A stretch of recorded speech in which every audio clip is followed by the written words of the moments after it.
Hello everybody, this is Zoe from No Safer Place. Now if you've been following my channel for a while, you will know that I have a series called Worth the Hype where I discuss really hyped up books and tell you if I think that they are worthy of the hype surrounding them. Now today I'm going to be talking about one of my most hyped books for a long time. It is Eve of Man by Tom and Giovanna Fletcher. Now when this book was announced a few months ago, I was a little bit dubious because this isn't usually my style of book. I don't really like sci-fi books. So as I say, I was a little bit skeptical about giving it a try, but Tom and G are two of my favourite authors, in particular G, so I just had to give it a go. So the premise of the story is Eve is the first girl to have been born in 50 years.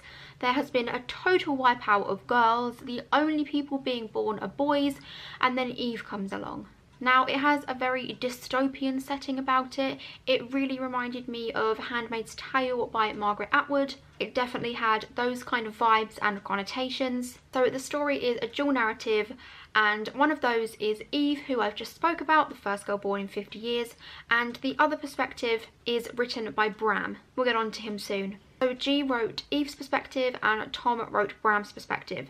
Now because I was so used to G's writing style, and obviously she usually writes for adults anyway, I found her writing style very similar and I got into her flow really quickly because I'm so familiar with it and love it so much. Now Tom was writing Bram's and I found it quite difficult to get into Bram's perspective at first.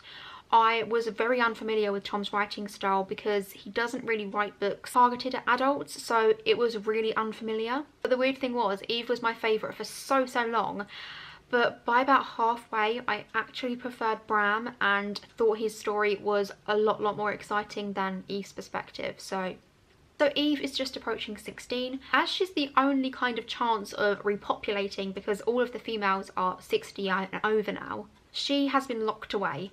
It kind of reminds me of Tangled, but Rapunzel is living in a high-tech tower and everything around her is very science fiction-y, so yeah, I would definitely picture it as a science fiction Tangled. So Eve is obviously protected at all costs. She has the highest safety, the highest security for obvious reasons. Now Eve has this holographic / projection friend.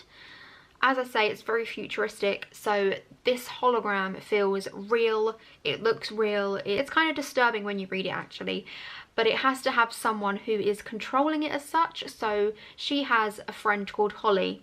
Obviously there are no females her age, so they thought that introducing Holly to her would make her feel less lonely because obviously she's not allowed any interaction from anyone her age, in particular men, or any men in general.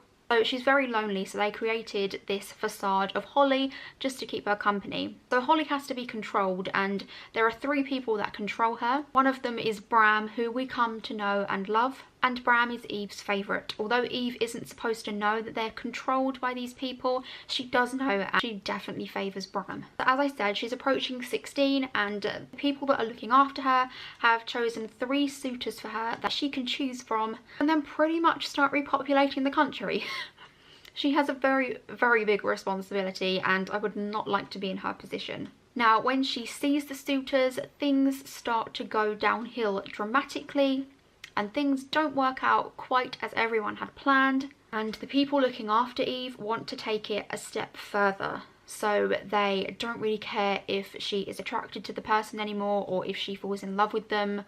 All they want is for her to produce babies. And that's where it gets a little dark. And that is when Eve starts to realise that her safe place, her home, maybe isn't quite as safe as she first thought. That is all I'm going to say about the plot because I don't want to ruin it too much, but you definitely have to read it because the plot is amazing. It is very fast paced, very action packed. From about halfway through the book, I would say the build up is quite slow, but when we get going, it is so fast paced that I just couldn't put it down. I actually read all this in one sitting. Now, I've seen a lot of differing reviews about this book, shall we say. I know that there has been a lot of talk about gender stereotypes, and I'll be honest, they are used heavily in this book. There is very much the damsel in distress who needs saving and the masculine or mighty male coming to save the day.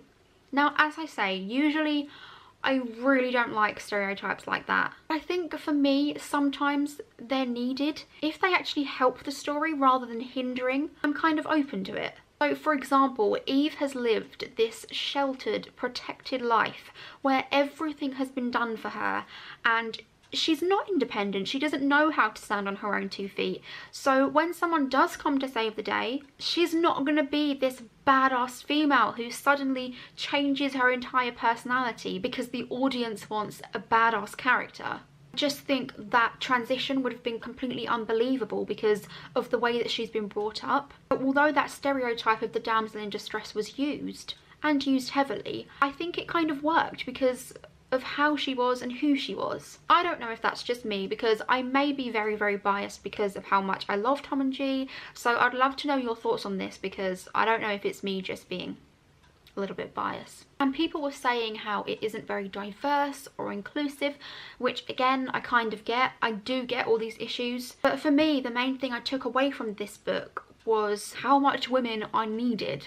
I mean, I know that, and a hell of a lot of you know that, but there are a lot of small-minded people out there that don't get that. And this definitely highlights the fact that the world would go to shit without us. So yeah, I know that there are a few problems with it, but I still flippin' loved it. And for me, it was most definitely worthy of the hype and completely not what I was expecting, in a good way. As I say, leave your comments below if you've read the book and what you think of it, because as always, I love discussing books, especially controversial ones like this. I've seen so many 1 stars and 5 stars just completely contrast. So yeah, let's get talking. I hope you all have enjoyed this video. Let me know what you would like to see more of on my channel, and I hope to see you all again soon. Thank you. Bye.